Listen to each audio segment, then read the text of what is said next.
एक रात टाइगर दरख्त पर सो रहा था कि अचानक से टाइगर को किसी के कदमों की आवाज सुनाई देती है और वो उठ जाता है। कौन है? इतने में टाइगर दरख्त से उतर जाता है और आसपास देखता है। इतने में अचानक से टाइगर के सामने कोई अजीब सी चीज आती है जिसे देखकर टाइगर बहुत डर जाता है। अरे तुम क्या चीज हो और यहाँ क्या कर रहे हो? इतने में वो चीज टाइगर पर हमला कर देती है और उसे जान से मार देती है।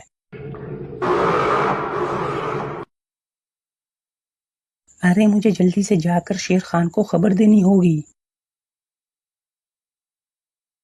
शेर खान जल्दी से चलो मेरे साथ। क्या हुआ हिरन? तुम इतनी डरी हुई क्यों हो और इतनी जल्दी में क्यों हो? शेर खान बात ही ऐसी है, टाइगर को किसी ने बहुत ही बेरहमी से मार दिया है और वो अपनी ही जगह पर मरा हुआ पड़ा है। क्या सच में? फिर तो जल्दी चलो। शेर खान और हिरन भागते हुए टाइगर की जगह पर पहुंचते हैं। अरे ये क्या? आखिर कौन है जो इतने बुरे तरीके से टाइगर का कत्ल कर सकता है? भला ऐसा कौन सा जानवर है जो कि जंगल के किसी बड़े शिकारी जानवर का ये हाल कर दे? इतने में शेर खान के पास चीता आता है। शेर खान जल्दी चलें, किसी ने हाइना को मार दिया है। क्या? हाइना को भी किसी ने मार दिया?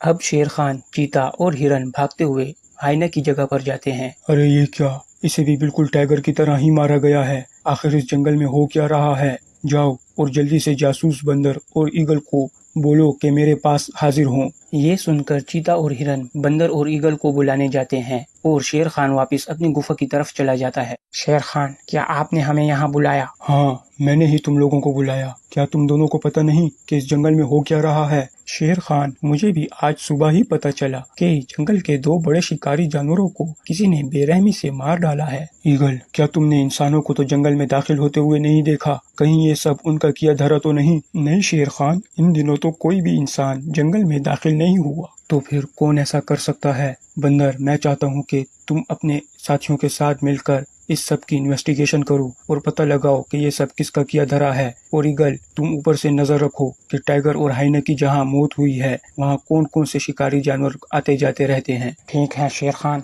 जैसा आप बोले। ये बोलकर ईगल और बंदर वहाँ से चले जाते हैं। अरे ईगल, आखिर जंगल के बड़े शिकारियों को कोई इतनी बेदर्दी से कैसे मार सकता है? बंदर, ये जो भी है बहुत ही ज्यादा ताकतवर और खतरनाक है, वरना टाइगर के आगे कोई भी नहीं टिक सकता। चलो मैं अब जाता हूँ और ऊपर से नजर रखता हूँ। इन पर जैसे पंजों के निशान हैं, जंगल में इतने बड़े पंजों वाला कोई भी जानवर नहीं। और यहाँ पर ये खरगोश के इतने सारे बाल क्या कर रहे हैं? मुझे शेर खान को ये बात बतानी होगी, मगर पहले ये सब मैं ईगल को बताता हूँ। इतने में बंदर ईगल से मिलने नदी किनारे जाता है। बताओ बंदर, क्या तुमने मुझे यहाँ बुलाया? हाँ ईगल, मुझे जंगल में कुछ सबूत मिले हैं तो मैंने सोचा मैं तुम्हें ये सबूत बताने के बाद शेर खान को बताऊं। क्या तुम यहाँ अकेले आए हो? हाँ, क्यों ईगल? मैं अभी उड़कर तुम्हारे पास आया तो मैंने देखा कि दूर से एक लोमड़ी तुम्हारे ऊपर नजर रखी हुई है। अच्छा, तो ऐसा है? या तो इस सब के पीछे इस लोमड़ी का हाथ है और या तो फिर लोमड़ी को पता है कि ये सब किसने किया है। तुम सही कह रहे हो, हमें इस लोमड़ी को पकड़ना चाहिए।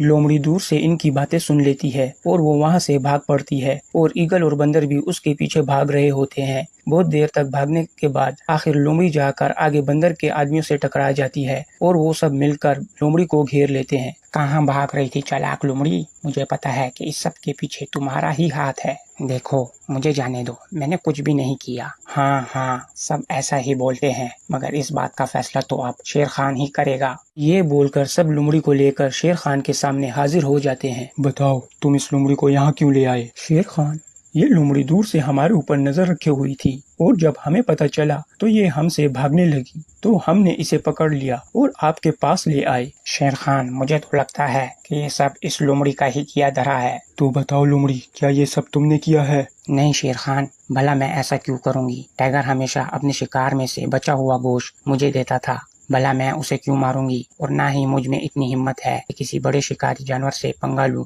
अच्छा, तो फिर तुम इनसे भागी क्यों? शेर खान, असल में बात यह है कि जिस रात टाइगर के साथ ये सब हुआ मैं वहीं थी। टाइगर के पास जा रही थी कि अगर उसने कोई शिकार किया हो तो उसका बचा हुआ गोश्त मैं टाइगर से मांग कर खा लूंगी। मगर मैं जैसे ही वहां पहुंची तो मैंने देखा कि एक बड़ा सा राक्षस जैसा बड़ा पंजों वाला खरगोश टाइगर को मार रहा है। मैं दूर से खड़ी ये सब देख रही थी। टाइगर को मारने के बाद वो चला गया और मैं भी उल्टे पांव वापस आ गई ताकि कहीं वो मुझे देखकर मेरा भी वैसा ही हशर ना कर ले। फिर अगले ही दिन मुझे पता चला कि उसने हाइना का भी वही हाल किया है। इतना सब कुछ होने के बाद तुमने मुझे क्यों नहीं बताया? शेर खान, आपको मैंने ये सब बताया, अगर ये सब उसे पता चल गया तो वो मेरा भी वैसा ही हाल करेगा।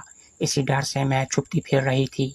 क्या तुम्हें पता है कि वो राक्षस खरगोश रहता कहाँ है? शेर खान, ये तो मुझे नहीं पता, मगर मैंने उसे काले जंगल की तरफ जाते हुए देखा था। बंदर, कुछ भी करके तुम उस राक्षस खरगोश को मेरे सामने हाजिर करो। ठीक है शेर खान, मैं अभी अपने साथियों के साथ मिलकर उस राक्षस के ठिकाने का पता लगाता हूँ और उसे पकड़ के आपके पास लाता हूँ।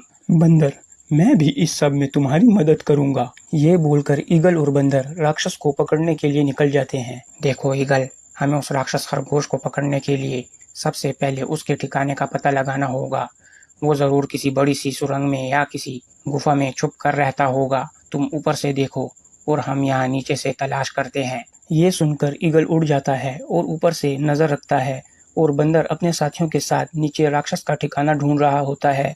थोड़ी देर बाद ईगल बंदर के पास आता है। बंदर, मुझे लगता है कि मैंने उस राक्षस का ठिकाना ढूंढ लिया है। अच्छा, कहाँ, जल्दी बताओ। ईगल बंदर और उसके साथियों को राक्षस के ठिकाने के पास लेकर जाता है। जरूर वो राक्षस खरगोश इस गुफा में ही रहता है। देखो, यहाँ किसी बड़े जानवर के पंजों के निशान भी हैं। हाँ, सही कहा, वो यहीं रहता है, लेकिन ये पैरों के निशान देखने से पता लगता है कि वो बहुत बड़ा है और बहुत ही ताकतवर है। हम उसे ऐसे ही नहीं पकड़ सकते और वो रात को ही निकलता है। इसे पकड़ने के लिए हमें रात तक कोई अच्छा सा प्लान बनाना होगा। अब रात हो जाती है और बंदर राक्षस की गुफा के सामने खड़ा हो जाता है। अरे ओ राक्षस, अगर तुम में हिम्मत है तो आओ और मुझसे मुकाबला करो। राक्षस बंदर की बात सुनकर गुफा से बाहर निकलता है और जोर से चिल्लाता है। इतने में ऊपर से एक बड़ा पिंजरा राक्षस के ऊपर गिरता है और राक्षस उस पिंजरे में कैद हो जाता है। ये लें शेर खान, आपके हुक्म के मुताबिक मैं इस राक्षस को पकड़कर आपके पास ले आया हूँ। यही है जिसने टाइगर और हाइना को बेदर्दी से मारा है। शाबाश बंदर, तुमने इतने बड़े राक्षस को पकड़कर बहुत बड़ा काम किया है। तो बताओ राक्षस, तुमने ये सब क्यों किया? मैं भी पहले एक आम खरगोश थी। मेरे दो छोटे प्यारे बच्चे थे। हम हंसी खुशी अपनी जिंदगी गुजार रहे थे। एक रात मेरे बच्चों को बहुत जोर की भूख लगी। माँ, बहुत जोर की भूख लगी है माँ। बच्चों, अभी तो बहुत रात हो रही है, अगर अभी हम बाहर निकले तो कोई शिकारी जानवर हमें खा लेगा। बच्चों की बहुत जिद की वजह से मुझे बच्चों का पेट भरने के लिए बाहर निकलना पड़ा। मेरे बच्चे अपना पेट भर चुके थे और हम वापस अपने घर में जाने ही लगे थे कि अचानक से हमारे सामने चीता, हाइना और टाइगर तीनों सामने आ गए। बहुत अरसा हो गया कि मैंने किसी खरगोश को नहीं खाया। मैंने तो सुना है कि खरगोश के बच्चे बहुत लजीज होते हैं। वो तो आज इन्हें खा कर ही पता चलेगा। देखो, हमें जाने दो, मेरे बच्चे अभी बहुत छोटे हैं, इन्हें खाकर तुम्हें क्या ही मिलेगा, और अगर तुम मुझे खाओगे तो मेरे बच्चों को पालेगा कौन? प्लीज हमें जाने दो। उन तीनों ने मेरी बात नहीं सुनी और तीनों ने हम पर हमला कर दिया। मैं तो अपनी जान बचा के भाग गई, पर उन्होंने मेरे छोटे बच्चों को नोच खाया और मैं रोते हुए अपनी जान बचाकर वहां से भाग रही थी कि अंधेरे की वजह से मैं जाकर एक पत्थर से टकरा गई और मेरी भी मौत हो गई। उसके बाद मेरी आत्मा एक भूत बनकर निकली। अब मैं जब तक उन सब जानवरों से अपना बदला न ले लूं, तब तक मैं इसी जंगल में भटकती रहूंगी। तुम्हारे साथ तो बहुत बुरा हुआ। जंगल में किसी भी जानवर को छोटे बच्चों का शिकार करने की इजाजत नहीं है, लेकिन तुमने तो अपना बदला ले लिया। अब तुम यहाँ से चली जाओ। नहीं, मैंने टाइगर और हाइना को मार दिया है, बस अब चीता रहता है। मैं जब तक उससे अपना बदला नहीं लेती, तब तक मैं यहाँ से नहीं जाऊंगी। और तो और, तुम्हारा ये पिंजरा भी मुझे ज्यादा देर तक रोक नहीं पाएगा। शेर खान, इसकी बात ठीक है, उनको उनके किए की सजा मिलनी चाहिए। उन्हें इसके बच्चों को नहीं खाना चाहिए था।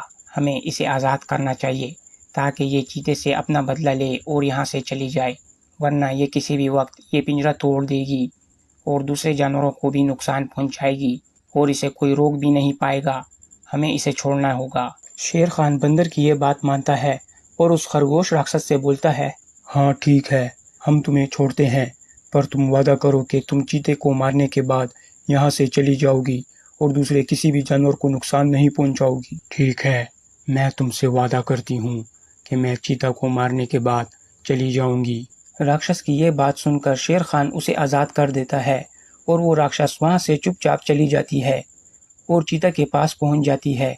चीता सो रहा होता है और राक्षस खरगोश उस पर हमला करके उसे सोते हुए ही मार देती है और वहाँ से गायब हो जाती है। इस सब के बाद जंगल का माहौल वापस पहले जैसा ही हो जाता है और सभी जानवर हंसी खुशी अपनी ज़िंदगी गुजारते हैं।